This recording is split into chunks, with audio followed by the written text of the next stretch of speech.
Assalamualaikum warahmatullahi wabarakatuh. Perkenalkan, kami dari kelompok 1 ingin merepresentasikan proyek basis data dengan tema penjualan handphone Huawei. Sebelumnya, kami ingin perkenalkan masing-masing anggota. Nama saya Ziaul Haq Basel Tolstoy. Nama saya Hafiz Maulana Al-Ghifari. Nama saya Fathatnan Prasetyanto. Nama saya Muhammad Hanif Fataul Haq. Nama saya Mutia Genia Kurdi. Selamat menyaksikan. Pada tugas ini, kami merancang sebuah sistem penjualan handphone berbasis SQL. Kenapa kami memilih sistem ini? Karena terkadang di beberapa toko penjualan handphone masih terdapat proses pencatatan transaksi yang dilakukan secara manual, yang dapat menimbulkan berbagai kendala, seperti adanya duplikasi data, ketidakakuratan informasi stok yang tersedia, serta kesalahan dalam pencatatan transaksi. Untuk mengatasi permasalahan tersebut, dibutuhkan sebuah sistem yang mampu mendukung pengelolaan data penjualan secara lebih efisien, akurat, dan mudah diakses. Oleh karena itu, pada proyek ini, kelompok kami mengembangkan sistem penjualan yang berbasis SQL untuk mengatasi permasalahan-permasalahan sebelumnya. Nah, sebelum sistem ini dikembangkan, terlebih dahulu dilakukan proses perancangan dan analisis kebutuhan untuk menentukan struktur data dan fungsi yang diperlukan. Apa saja yang dibutuhkan? Mari kita ke pembahasan selanjutnya. Selanjutnya, kita akan membahas tentang analisis kebutuhan. Analisis kebutuhan dibagi menjadi 3, yaitu user, data, dan sistem. User dibagi menjadi 2, yaitu user admin yang mampu mengubah, mengedit, menghapus data, mengecek transaksi.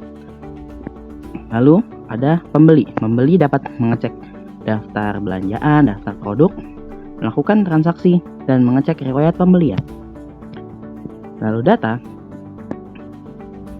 terdapat entitas, atribut utama, dan atribut lain. Terakhir, masuk ke sistem. Sistem dibagi menjadi 5. Ada CRUD produk, CRUD pembeli, transaksi penjualan, laporan penjualan, dan pencarian produk.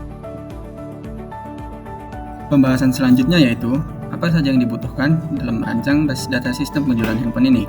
Yang pertama yaitu ada ERD atau Entity Relationship Diagram. Sesuai dengan analisis dan identifikasi kebutuhan sebelumnya, terdapat 5 entitas, yang dimana 4 entitas utama dan 1 entitas lemah, serta sudah kita tentukan juga untuk atribut dan primary key dari setiap entitas. Lanjut, kita akan menentukan dari relasinya. Relasi adalah hubungan keterkaitan antar entitas satu dengan entitas yang lain. Jadi, untuk entitas penjual memiliki hubungan menjual handphone. Handphone memiliki hubungan dibeli dengan pembeli. Handphone memiliki hubungan diproses dengan transaksi, dan transaksi hubungannya yaitu memiliki detail transaksi. Dan tahap terakhir dalam pembuatan ERD ini adalah menentukan kardinalitas. Kardinalitas adalah jumlah hubungan antar satu entitas dengan entitas yang lain. Misal, satu penjual dapat menjual banyak handphone. Satu handphone banyak dijual oleh banyak penjual. Jadi kardinalitasnya adalah N to M. Begitupun dengan handphone dengan pembeli. Lanjut, untuk handphone dan transaksi, kardinalitasnya yaitu 1 to M. Mengapa? Misal, satu handphone dapat dibeli oleh Andi, Budi, dan lain-lain. Yang berarti, satu handphone dapat diproses oleh banyak transaksi. Tetapi, satu transaksi itu hanya dapat memproses satu pembelian. Dan terakhir, kardinalitas antara transaksi dan detail transaksi yaitu 1 to N, 1 to 1. Setelah ERD selesai, lanjut kita akan mentransformasikannya ke dalam relational model. Dalam melakukan transformasi ERD ke dalam bentuk tabel, yang perlu dilakukan adalah setiap entitas akan memiliki tabelnya sendiri-sendiri dan kolom akan menjadi atributnya. Terus, untuk entitas yang memiliki kardinalitas 1 to N, maka primary key dari tabel pertama akan menjadi foreign key pada tabel kedua. Dan kardinalitas N to M, maka relasinya akan memiliki tabel baru. Setelah semua selesai, tabel ini siap untuk diimplementasikan ke dalam basis data SQL. Selanjutnya kita akan membahas tentang normalisasi. pada slide ini kita masuk ke tahap 1NF atau First Normal Form. Tujuan 1NF adalah menghilangkan data yang berulang, memastikan bahwa setiap kolom hanya berisi satu nilai dan tidak ada grup data yang digabung. Tabel awal ini semua data transaksi masih berada di satu tabel besar. Di dalamnya sudah ada informasi handphone, jumlah, harga, penjual, pembeli, tanggal, dan metode pembayaran. Masalahnya adalah nama handphone masih berulang-ulang. Lalu penjual dan pembeli muncul berkali-kali, terus harga ditulis berulang untuk barang yang sama, dan satu tabel memuat terlalu banyak jenis informasi. Tapi pada 1NF kita baru memastikan bahwa semua data sudah atomik atau satu nilai per kolom. Jadi tabel ini sudah lolos 1NF tetapi masih banyak redundansi, sehingga perlu dinormalisasi lebih lanjut di tahap berikutnya. Selanjutnya pada tahap 2NF atau Second Normal Form, kita mulai memisahkan data berdasarkan dependensi agar tidak ada atribut yang bergantung pada sebagian primary key. Di sini kita melakukan beberapa pemisahan tabel. Yang pertama, tabel penjual dibuat terpisah berdasarkan ID penjual. Lalu tabel pembeli juga dipisahkan. Terus, tabel handphone Huawei dipisahkan berisi kode HP, seri, warna, stok, dan harga. Selanjutnya, tabel transaksi hanya menyimpan hubungan antara ID transaksi, ID pembeli, ID penjual, dan kode HP. Serta detail transaksi memuat jumlah, metode bayar, dan tanggal. Dengan pemisahan ini, kita sudah menghilangkan redundansi harga, pengulangan data pembeli dan penjual, serta masing-masing tabel sudah fokus hanya pada satu jenis data. Namun di tahap ini masih ada beberapa fungsional dependensi yang belum ideal, yaitu pada tabel handphone, bagian seri masih berkaitan dengan detail lain seperti nama seri dan harga. Itu sebabnya kita lanjut ke 3NF. Pada tahap 3NF atau Third Normal Form, tujuannya adalah memastikan bahwa setiap kolom hanya bergantung pada primary key, bukan atribut lain. Maka dilakukan pemecahan lanjutan. Yang pertama, tabel handphone dipisah menjadi dua, yaitu ada tabel handphone Huawei, ada tabel seri. Tabel handphone Huawei hanya berisi kode HP, seri, warna, dan stok. Sedangkan tabel seri hanya berisi seri, nama seri, dan harga. Yang kedua, tabel metode pembayaran juga dibuat terpisah agar transaksi hanya menggunakan ID metode.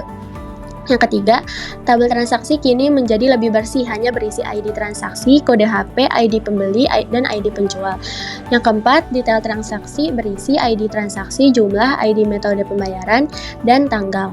Dengan struktur ini, tidak ada atribut yang bergantung pada atribut non-key, sehingga semua harga HP hanya disimpan satu kali.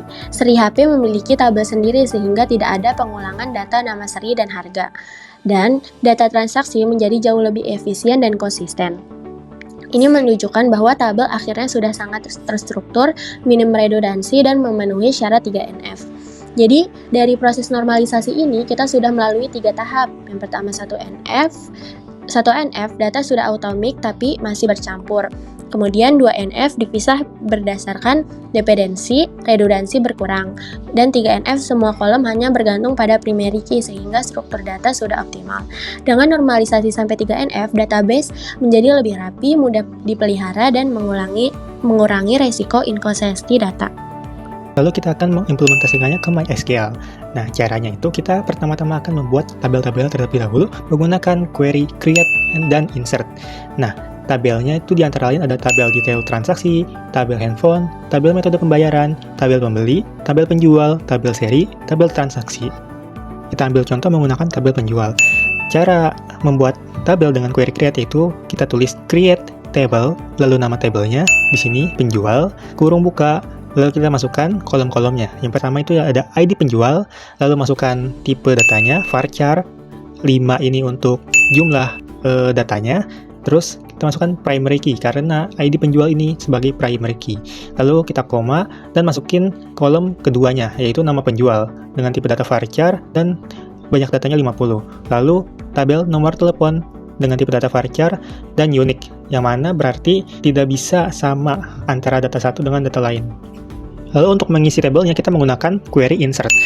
Penulisannya yaitu insert into, masukin nama tabelnya yaitu tabel penjual, terus masukin nama kolomnya, ID penjual, nama penjual, dan nomor telepon. Lalu value, kurung buka, P1 untuk ID penjual, Budianto untuk nama penjualnya, dan nomor telepon di sebelahnya. Jika kita sudah membuat semua tabelnya, kita bisa melihat data sesuai dengan kriteria yang kita inginkan. Sebagai contoh, di sini saya ingin menampilkan data handphone yang stoknya lebih dari 10 dan memiliki warna merah atau warna biru. Nah, di sini kita menggunakan perintah atau query select yang bertuliskan select kode HP, ID seri, warna, stok from nama tabelnya handphone, terus where stok lebih dari 10 dan dalam kurung warna sama dengan merah or warna sama dengan biru. Maka di sini akan terlihat tabel yang memiliki stok lebih dari 10 dan memiliki warna merah atau biru. Kita juga bisa menampilkan total stok dari masing-masing seri handphone menggunakan query select ID seri, sum dalam kurung stok, as total stok sebagai aliasnya, from handphone, group by ID seri. Nah, group by di sini adalah untuk mengkategorikan, yang mana kita kan awalnya menjumlahkan kolom stok pada query awal. Nah, group by di sini untuk mengkategorikan bahwa kita akan menjumlahkan stok berdasarkan ID seri. Lalu ada order by total stock descending yang berfungsi untuk mengurutkan total stok dari yang terbesar. Untuk menampilkan tabel yang memuat transaksi secara lengkap, kita bisa menggunakan join, yang query-nya adalah sebagai berikut. Kita menggunakan join karena kolom yang ingin ditampilkan terdapat pada tabel-tabel yang berbeda. Tabel yang akan digabungkan antara lain adalah tabel transaksi, tabel pembeli, tabel penjual, tabel handphone, dan tabel seri. Tabel transaksi untuk menampilkan ID transaksi, tabel pembeli untuk menampilkan nama pembeli, tabel penjual untuk menampilkan nama penjual, tabel seri untuk menampilkan nama seri dan harga, lalu tabel handphone untuk menampilkan warna. Alih-alih menggunakan query yang panjang seperti sebelumnya, kita bisa membuat view untuk menampilkan laporan transaksi secara lengkap dengan query berikut. Dan query untuk mengakses view-nya adalah sebagai berikut. Dengan begitu, kita dapat lebih efisien dalam mengecek laporan transaksi. Di sini saya menggunakan cross join untuk menampilkan semua kemungkinan kombinasi kolom nama pembeli dan metode. Di mana metodenya tunai atau nama pembeli memiliki huruf depan B besar. Di sini saya menggabungkan dua hasil select, yaitu select nama pembeli dan select nama penjual menjadi satu kolom dengan union. Di sini saya membuat view untuk menampilkan apa yang tidak dibeli menggunakan self join, subquery, dan having. Di sini saya mengubah salah satu data menggunakan update dan set, dan menggunakan where untuk menspesifikasikan data yang ingin diubah. Saya membuat trigger di mana setelah penambahan data di detail transaksi, jumlah stok pada tabel HP akan berkurang sesuai dengan jumlah HP yang dibeli pada detail transaksi. Saya membuat satu trigger lagi yang berbeda. Fungsinya hampir sama, hanya saja dibalik, yaitu mengembalikan stok pada tabel HP ketika data pada tabel detail transaksi dihapus. Di sini saya akan praktikkan triggernya. Dapat dilihat awalnya HP P01 memiliki stok 21. Lalu ketika ditambah data transaksi dan juga detail transaksi, di mana jumlah yang dibeli adalah 3, stoknya berkurang menjadi 18.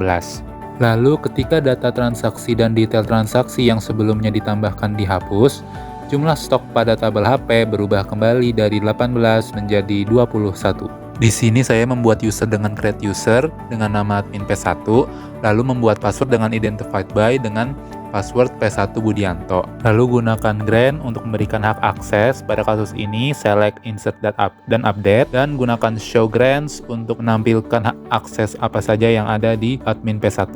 Lalu saya coba praktikan. Lalu saya coba hapus hak select dengan revoke. Lalu ketika dipraktikan, select pun ditolak. Baik, selanjutnya saya akan menyampaikan kesimpulan dari proyek perancangan sistem basis data penjualan smartphone Huawei. Secara keseluruhan, sistem yang kami rancang berhasil menciptakan pengelolaan data yang jauh lebih terstruktur, akurat, dan efisien. Sistem ini dapat mengelola data produk, pelanggan, transaksi, hingga stok barang dengan lebih baik. Proses pencatatan yang sebelumnya rawan terjadi kesalahan, kini menjadi lebih cepat dan minim error, karena semuanya dilakukan secara digital. Selain itu, laporan penjualan dapat dihasilkan secara otomatis dan lebih lebih akurat, sehingga sangat membantu dalam proses evaluasi. Pemantauan stok juga bisa dilakukan secara real time, yang tentunya mendukung penjual dalam mengambil keputusan yang lebih tepat dan cepat. Dengan adanya sistem ini, efektivitas operasional meningkat secara signifikan dan menjadi fondasi yang kuat untuk pengembangan sistem informasi yang lebih maju di masa mendatang. Terima kasih.